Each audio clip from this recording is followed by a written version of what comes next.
What if I told you that the secret to successful leadership lies in a simple act of selflessness?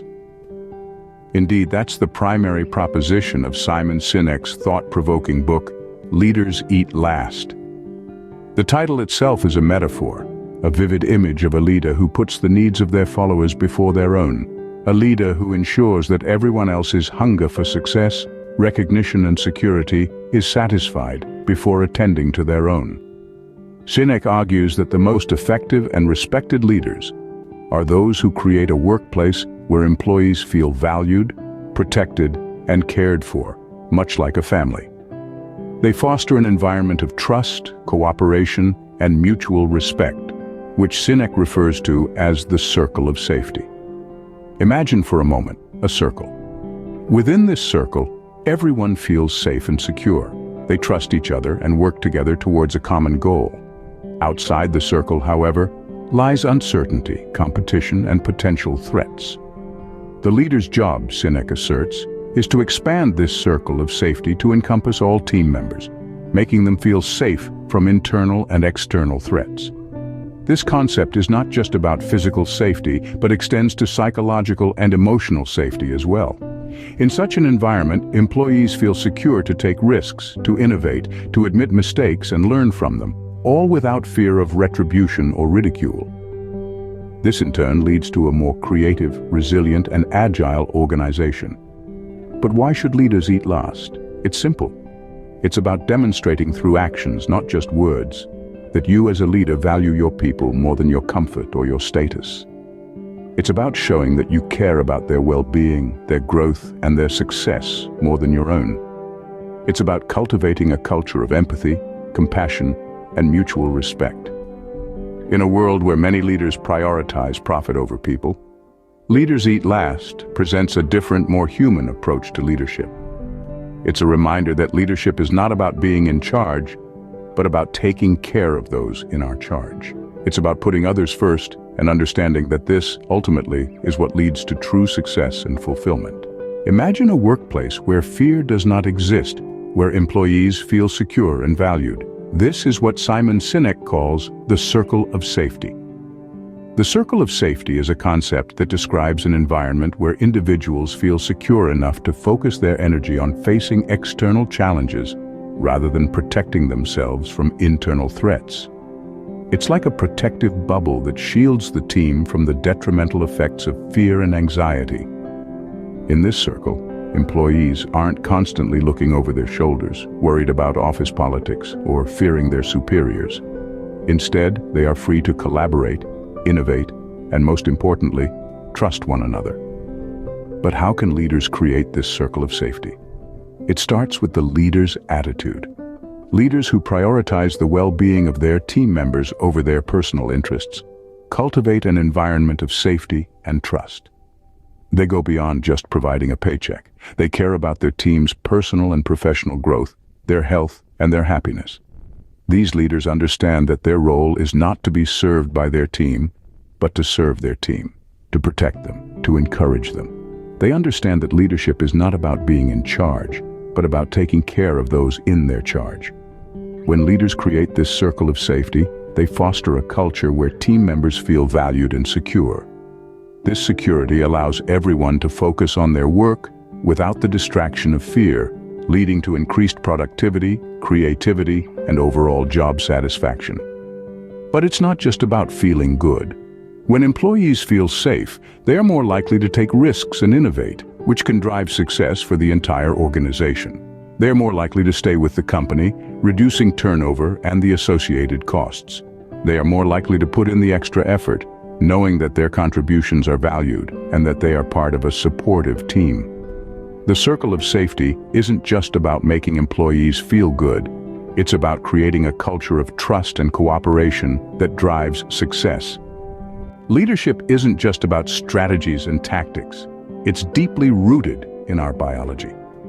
We're about to embark on a fascinating journey into the biology of leadership, as explained by SimonSinek in his book, Leaders Eat Last. Our bodies produce 4 key chemicals that influence our behavior and decision-making. These are endorphins, dopamine, serotonin, and oxytocin. Each plays a unique role, And understanding these roles can help leaders motivate and inspire their teams more effectively. Let's start with endorphins. These chemicals act as natural painkillers, produced in response to stress or discomfort. Ever had a tough day at work, but still managed to push through? You've got endorphins to thank for that. Good leaders then create environments that challenge their teams, knowing that the resulting endorphin rush can drive productivity and satisfaction. Next up, we have dopamine. This is the reward chemical, released when we achieve a goal or complete a task. Dopamine is what makes crossing items off a to-do list feel so satisfying. Savvy leaders understand this and set clear, achievable goals to stimulate dopamine production and keep their teams motivated. Then there's serotonin. This is the leadership chemical responsible for feelings of pride and status. When we feel valued and recognized, our bodies release serotonin. Leaders who understand this ensure their teams feel appreciated, fostering a sense of belonging and boosting morale. Finally, we have oxytocin, the chemical of trust and love. It's released when we build strong, positive relationships. Leaders who foster a culture of trust and collaboration are effectively tapping into the power of oxytocin to build bonded, high-performing teams.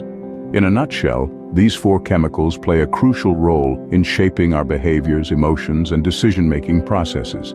Effective leaders aren't just masters of strategy and tactics, they're also biologists, understanding and leveraging the power of endorphins, dopamine, serotonin, and oxytocin to inspire, motivate, and lead their teams. Understanding the biology of leadership can help leaders better motivate and inspire their teams. And that, in essence, is the science behind why leaders eat last. What happens when leaders prioritize numbers over people? The results can be disastrous. Let's delve into SimonSinek's critique of leaders who put profits before people. This approach to leadership can lead to a myriad of issues, all of which are detrimental to the overall success and productivity of an organization. Imagine a workplace where the primary focus is on hitting targets, meeting quotas, and boosting profits, all at the expense of the people who make it all possible. This kind of environment where the human factor is neglected can quickly turn toxic. A toxic work environment is like a ticking time bomb, ready to explode at any moment. And when it does, it leaves a trail of destruction in its wake, from high turnover rates to plummeting morale. Low morale, unsurprisingly, is a common consequence of such a leadership style. When employees feel like their value is tied solely to their ability to contribute to the bottom line, they lose their sense of purpose. They become disengaged and unmotivated, leading to a decline in their productivity and, ironically, affecting the very numbers that were prioritized over them. But the effects don't stop there. This kind of leadership can also lead to a decrease in innovation and creativity. When the focus is solely on numbers, there's little room for out-of-the-box thinking or taking risks, both of which are crucial to the growth and success of an organization. And let's not forget about trust. Trust is the bedrock of any successful team. But when leaders prioritize numbers over people, trust erodes. Employees start to question the intentions of their leaders, breeding an environment of suspicion and fear. In the end, prioritizing numbers over people is a self-defeating strategy. It might lead to short-term gains, but in the long run, it undermines the very foundation of a successful organization. It's people. When leaders eat last, they create a culture where everyone feels like they belong, and that's when amazing things happen. So, how do you become a leader who eats last? It's all about shifting your perspective and redefining what leadership means to you. SimonSinek's book offers practical tips and strategies, and we're going to take a closer look at some of these today. Firstly, a leader who eats last understands the importance of empathy. Empathy isn't just about understanding someone else's perspective. It's about truly feeling what they feel, sharing their emotions, and responding in a way that shows you genuinely care. It's the ability to put yourself in someone else's shoes, not to walk their path for them, but to understand their journey better. Next, there's active listening. Active listening is more than just hearing the words your team members say. It's about engaging with them, showing interest, and providing feedback. It's about making sure they know their voice is heard, Their opinion is valued, and their ideas are welcomed.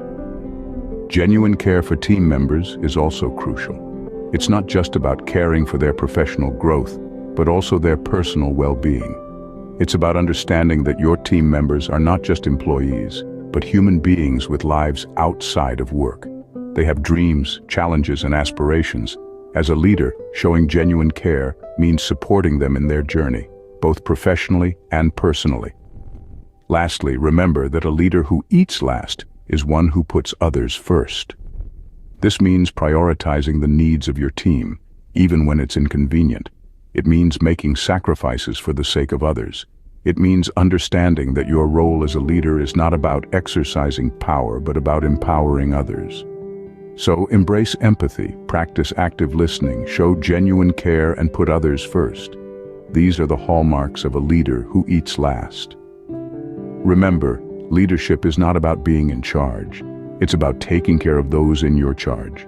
The best leaders don't just eat last, they put others first.